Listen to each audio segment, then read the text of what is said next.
Dari Al-Mughirah bin Syu'bah radhiyallahu anhu, beliau berkata, hadits ini muttafaqun alaih, riwayat Imam Bukhari di jilid 2 nomor 48 dan 49 dan Imam Muslim jilid 2 nomor 630. Telah terjadi gerhana matahari di zaman Rasulullah SAW, maksudnya di masa beliau masih hidup. Pada hari meninggalnya Ibrahim, dan Ibrahim adalah anak Nabi SAW. Lalu orang-orang berkata, gerhana matahari tersebut terjadi akibat matinya atau kematian Ibrahim. Maka Rasulullah SAW bersabda, sungguhnya matahari dan bulan adalah dua tanda di antara tanda-tanda kebesaran Allah yang maha suci dan maha tinggi, di mana tidak akan terjadi gerhana pada keduanya dikarenakan kematian seseorang dan tidak pula karena hidupnya seseorang.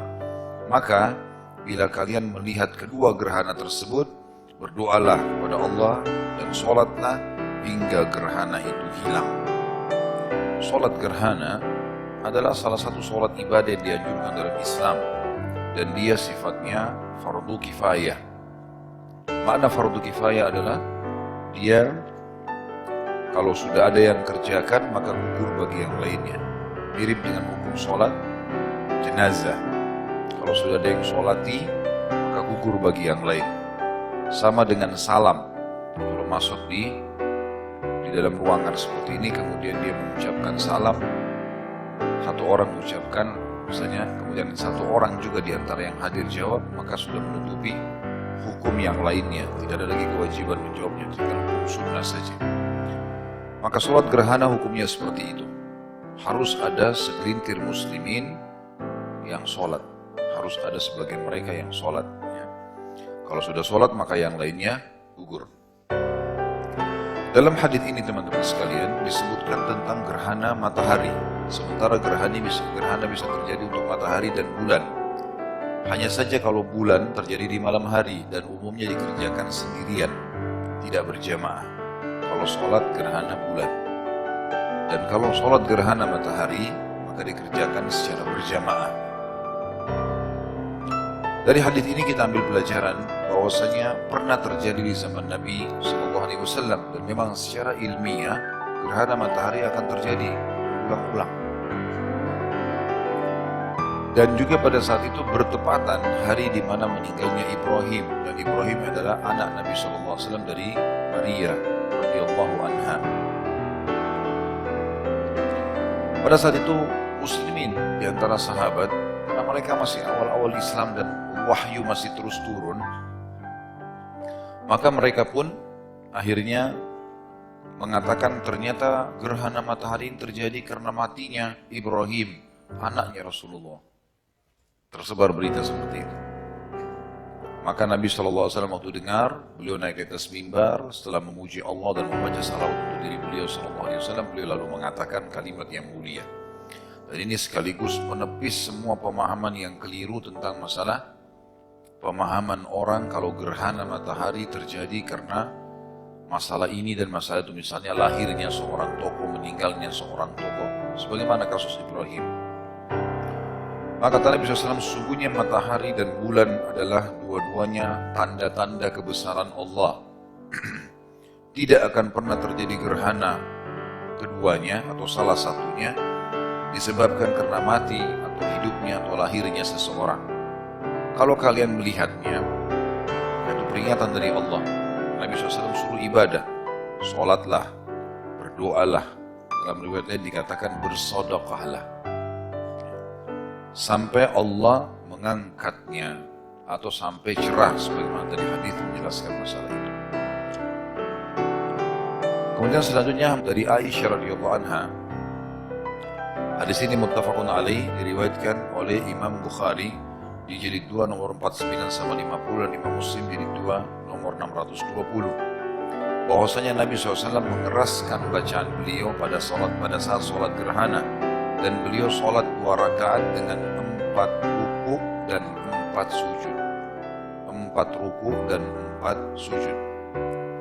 Dan dalam riwayat lain juga milik beliau, maksudnya milik Imam Bukhari, lalu beliau mengutus seorang penyeru untuk menyeru as-salatul jami'ah, atau berkumpullah untuk mengerjakan sholat.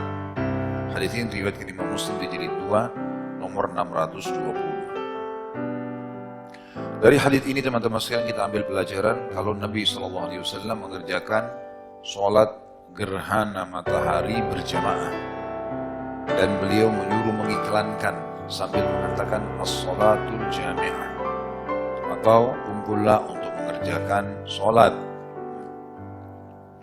Juga disebutkan bahwasanya Nabi SAW mengeraskan suara sementara sholat gerhana dikerjakan umumnya di siang hari atau sore hari. Kita tahu sholat siang dan sore hari tidak ada yang mengeraskan suara seperti misalnya duhur dan asar kecuali Jumat ya. Maka tentu di sini sholat gerhana berbeda, mengeraskan suara. Dan juga dikatakan Nabi SAW sholat 4 kali ruku dan 4 kali sujud. Ini tata caranya. Jadi imam sholat takbir seperti biasa, lagi tidak ada iqamah, tidak ada azan, Allahu Akbar, kemudian mulai dia baca iftitah, lalu dia baca Al-Fatihah, lalu dia baca surah yang panjang. Karena disebutkan oleh Nabi SAW, sholatlah sampai kalian melihat gerhana itu hilang. Maka disunnahkan memanjangkan, dan Nabi SAW membaca sangat panjang, surah-surah panjang. Sebagian ulama mengatakan dianjurkan sabu tiwal. Sabu tiwal itu 7 surah yang panjang, Al-Baqarah, Al-Imran, An-Nisa, Al-Ma'idah, ini semua yang dianjurkan untuk baca. Makanya yang jadi imam memang orang-orang yang hafal itu. Kemudian dia ruku, Allahu Akbar, makmum semua ruku. Lalu rukunya itu selama dia berdiri tadi. Lama rukunya. Bagaimana caranya? Baca ke-6 macam doa ruku. Subhana rabbiyal azim. Dibaca 10 sampai 11 kali. Subhana rabbiyal azim wa bihamdihi 10 sampai 11 kali. Dan subuhun qudusun rabbul malaikati warruh dibaca juga 10 sampai 11 kali. Subhanallahi dzil jabarut wal malakut wal kibriyai wal azamah sama juga dibaca 10 sampai 11 kali. Subhanakallahumma wa bihamdika Allahumma ighfirli ini juga dibaca 10 sampai 11 kali. Kemudian Allahumma laka raka'tu wa bika amantu wa laka aslamtu khasyalaka sam'i wa basari wa lahmi wa dami wa idami wa istakhalla bihi qadami. Ini semua dibaca 6-6-nya 10 sampai 11 kali. Maka ini ruku lama sekali. Setelah itu bangun sami Allahu liman hamidah. Ini perbedaannya. Imamnya di sini kembali baca surah. Kembali baca surah. Makanya rukunya dibilang ya, di sini dalam hadis bahwasanya beliau sholat 4 kali ruku. Karena umumnya orang kalau sholat 2 rakaat rukunya berapa kali? Sujudnya berapa kali? 2.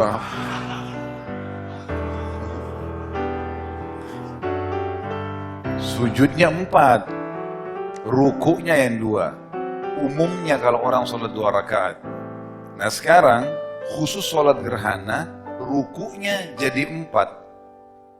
Berarti di rakaat pertama 2 kali ruku, di rakaat kedua 2 kali ruku. Umumnya kan cuma sekali ruku. Jelas nggak sampai sini? Jadi di sini yang ditambah adalah tambah ruku setiap rakaat. Jadi makanya setelah ruku yang pertama, bangun sami Allah liman hamidah, si imamnya baca surah lagi. Surahnya lebih pendek dari yang awal. Jadi kalau misalnya dia bisa membaca 110 ayat, 200 ayat, 300 ayat, maka ini lebih pendek dari itu. Kemudian dia ruku yang kedua, ruku seperti biasa sholat. Nah i'tidal sami Allah liman hamidah yang kedua, itu baru i'tidal sholatnya. Kemudian dia sujud seperti biasa, bangun lagi di rakaat kedua, seperti tadi baca surah dan baca ayat Al-Fatihah dengan surah panjang, kemudian ruku, kemudian dia bangun, i'tidal yang pertama baca surah lagi, kemudian baru ruku yang kedua, kemudian sholatnya seperti biasa. Berarti kurang lebih perbedaannya hanya menambah ruku 1 kali di rakaat pertama, 1 kali di rakaat kedua. Jelas ini? Baik. Surahnya panjang. Kalau yang suka baca inna atina wal asr tidak boleh jadi imam.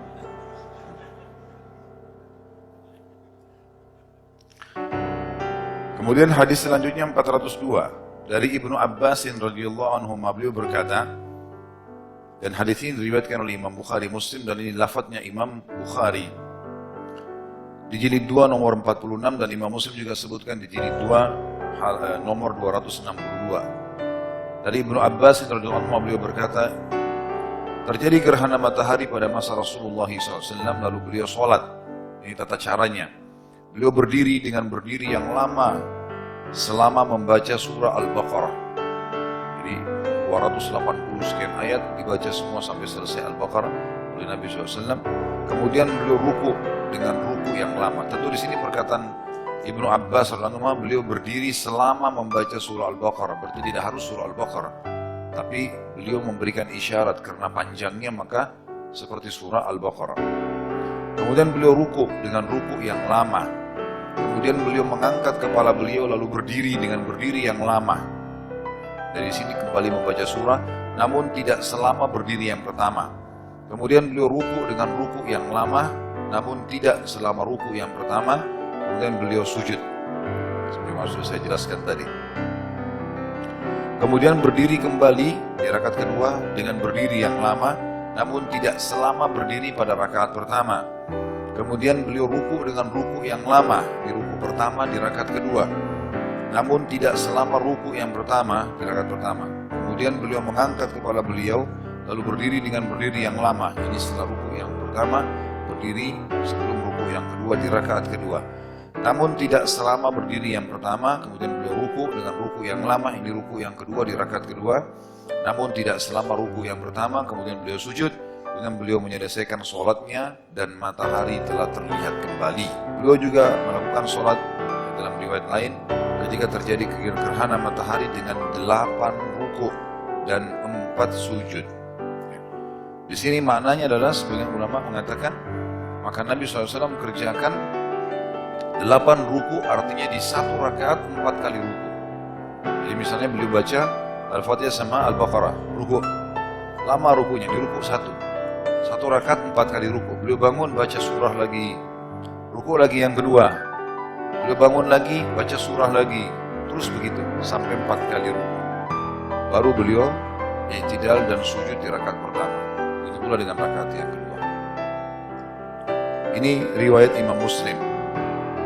Dan dari Ali radhiyallahu anhu juga diriwayatkan hadis yang serupa dengan itu.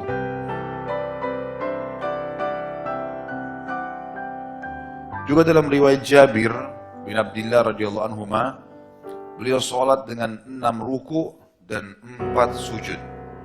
Hadis ini tentu ditanggapi oleh para ulama, diriwayatkan oleh Imam Muslim di jilid 2 nomor 623, dan cukup panjang penjelasan tentang masalah hadis ini dalam footnote kita.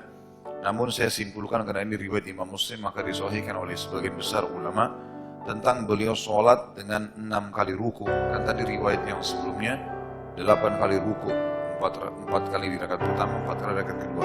Yang riwayat yang paling sahih adalah 2 kali ruku. 2 kali ruku di rakaat pertama, 2 kali ruku di rakaat kedua. Dan ini riwayat menjelaskan 6 kali. Jadi setelah baca surah, ruku yang pertama. Bangun i'tidal, baca surah lagi, ruku yang kedua. Terus begitu, 3 kali di rakaat pertama, ruku 3 kali di rakaat kedua. Jadi kita punya 3 riwayat, ada yang 2 kali ruku 1 rakaat, ada yang 3 kali ruku, ada yang 4 kali ruku.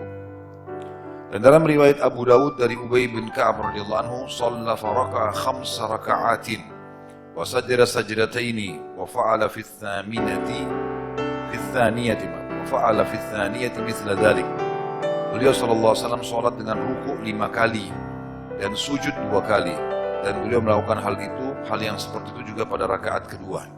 Dan ini hadisnya diriwayatkan Abu Daud jilid 1 nomor 307, tapi hadis ini dilemahkan oleh para ulama hadis. Intinya kalau kita gabungkan semua riwayat, yang paling sahih adalah 2 kali ruku. Datang setelahnya 4 kali ruku di 1 rakaat. Kemudian datang setelahnya 3 kali ruku. Ini hadis yang diriwayatkan Imam Muslim tapi diperselisihkan, masih dibahas oleh para ulama. Dari yang terakhir yang lemah adalah 5 kali ruku dalam 1 rakaat. Berarti bisa 10 kali ruku dalam 2 rakaat.